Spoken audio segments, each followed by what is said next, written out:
আসসালামু আলাইকুম। এটা হলো আমাদের সকলের পরিচিত কবি কায়কোবাদের কপোতাক্ষ নদে যাওয়ার যে গেটটা, সেই গেটটা আমি এখন কেশবপুরের হাইওয়ের পাশে আছি। এটা হলো মহাকবি কায়কোবাদের কপোতাক্ষ নদে যাওয়ার পথ। মহাকবি কায়কোবাদের কপোতাক্ষ নদের কবিতার মাধ্যমে আমরা জানতে পারি যে আমাদের মন সেই সব কাজের দিকে যেতে চায় যার যোগ্যতা আমাদের নাই, অথচ যার যোগ্যতা আমাদের আছে আমরা সেই কাজের দিকে যেতে চাই না। এই কবিতার শিক্ষণীয় বিষয় হলো, মন যদি চায় আর যদি যোগ্যতা না থাকে তাহলে আমাদের সেই কাজের দিকে যাওয়া উচিত না।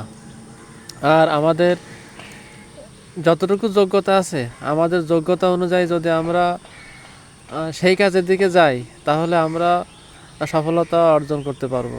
তাই উচ্চ আকাঙ্ক্ষার পিছনে না দৌড়িয়ে যোগ্যতা অনুযায়ী সেই অনুযায়ী কাজ করলেই সফলতা আসবে এক সময়, ইনশাআল্লাহ।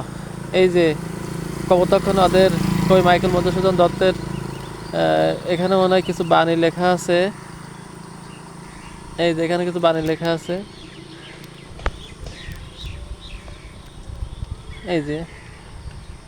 অবশ্যই এখানে আমি যাইনি, যদি কখনো যাই তাহলে হয়তো আর কিছু দেখাতে পারবো।